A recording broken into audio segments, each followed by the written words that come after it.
And broettes, welcome to summer. It's absolutely gorgeous out, hot as balls, but personally, coming from Florida, I like that, dude. But one of my favorite things to do this time of year is deep diving cranked baiters, dude. I've caught more absolute giants and DDs on these things than I can even count, and that's being 100% honest. And you can see, so I got 3 Bass Mafia boxes, all filled with crankbaits, absolutely a ton of them, but each one of them has their sort of like nuanced little placement. So if you're looking to get into deep diving crankbait fishing this summer, what I'm going to do is run through everything you need to know to catch fish on them. And even if you're experienced and not just getting started, I might even have a few little tips that might surprise you. So hit that like and subscribe button. We're diving deep into deep diving crankbaits.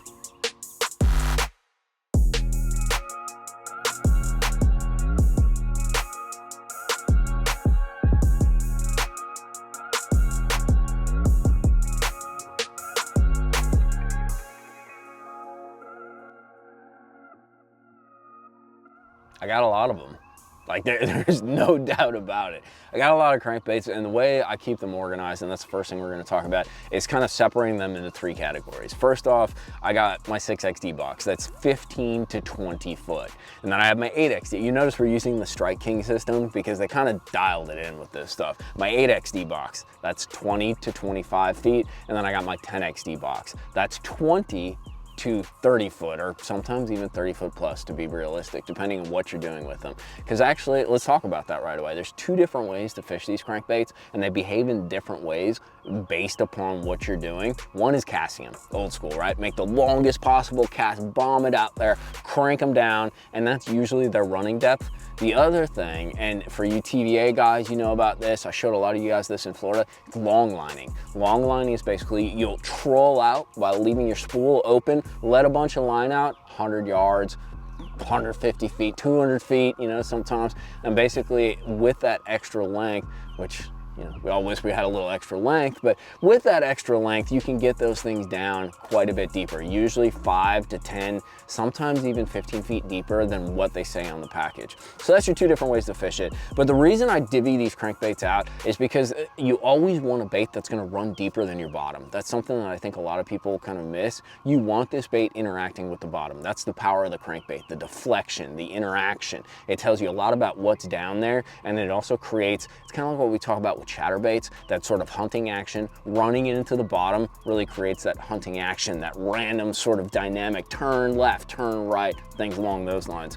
Colors wise, I keep my colors pretty simple, even though I have 4,500.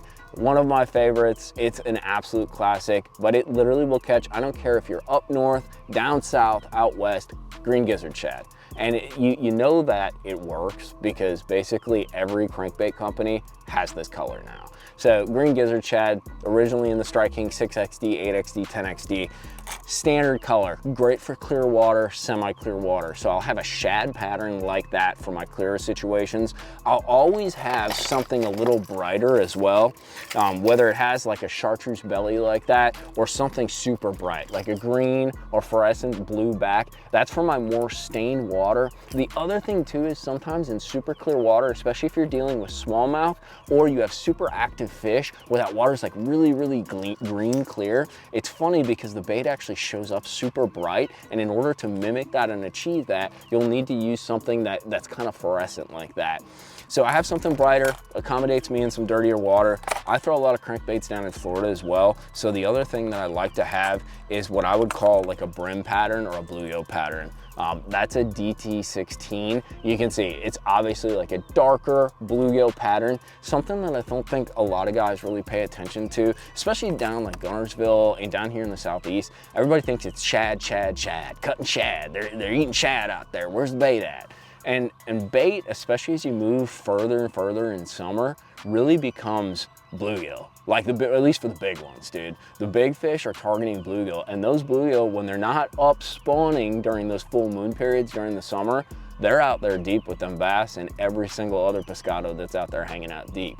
So using kind of like a darker crankbait is a great mimic for them. The other thing, and this is something people don't talk about, the deeper in the water that you get, the less light penetration that occurs. So what actually occurs is you get more of like a shade situation, you know, like a shadow, a sort of silhouette is how the bait shows up.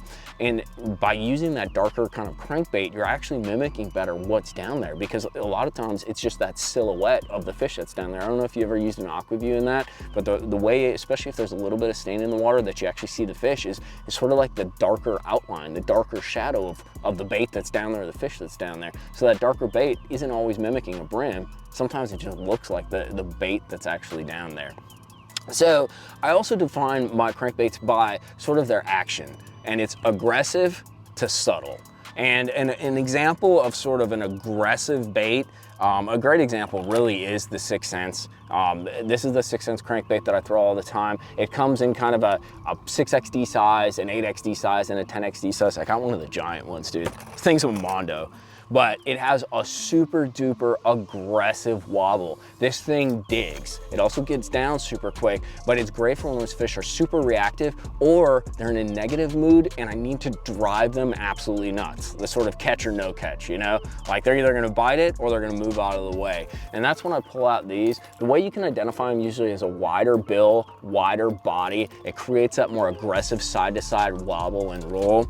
A 10XD, a 6XD is also an example of a slightly less aggressive, but still an aggressive sort of wobble. A couple examples of more subtle would be, this is one of my favorites, especially later in summer as the weather gets a little tough. And a little hot and you get those dog days of summer. But the DT series by Rapala that I can't separate right now because they're sticking to each other because they have really sticky hooks.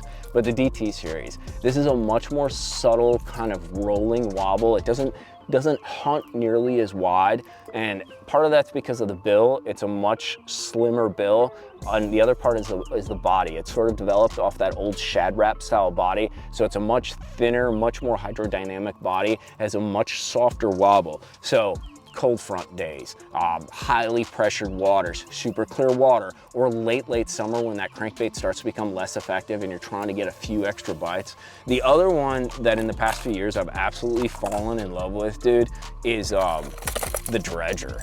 Like Berkley has really stepped up their game with baits over the past few years, and this crankbait, it actually looks much like a 6XD, but the vibration and the wobble that you get out of it is much more subtle, 100 times more subtle. And that's because it actually uses that flat portion that's on top of the bait to create more of that diving motion. Has a slightly more slender bill, slightly slender body, but for some reason, the way they've designed this thing, it looks like that 6XD, but the wobble is much more subtle, and at the same time it actually gets really deep. The other thing is this is actually a 20-foot diver.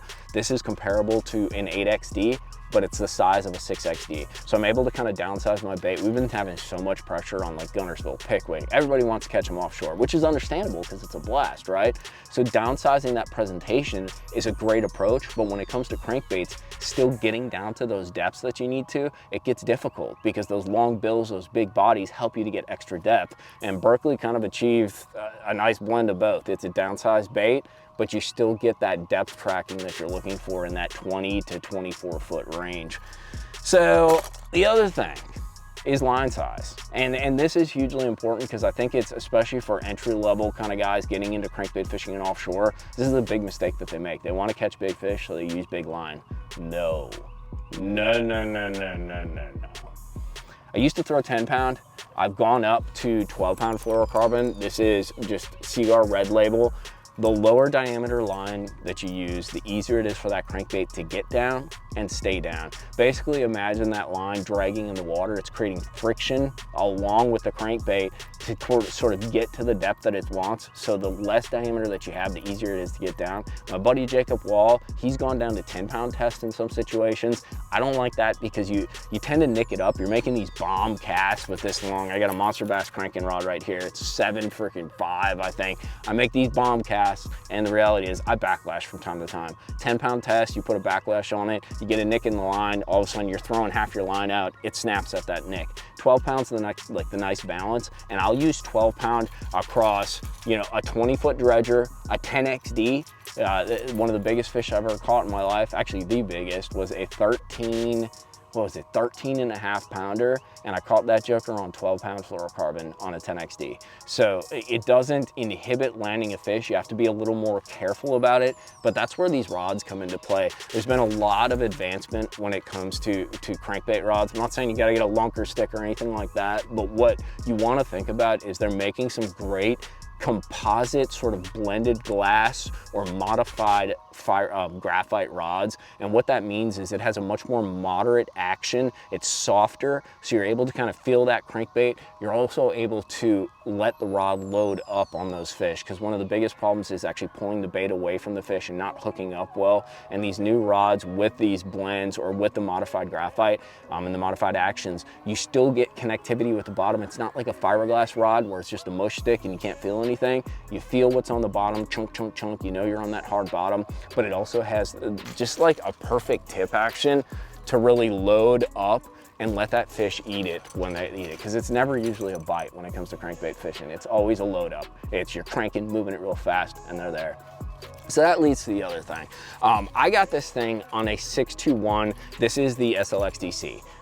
This is what a lot of guys, especially 5 or 6 years ago, would consider a too fast reel. And that's one of the biggest tricks that I've found with cranking. There is no speed that is too fast to move these baits, especially early season. These fish are super reactive when they get out deep. They want to eat, they just got done spawning.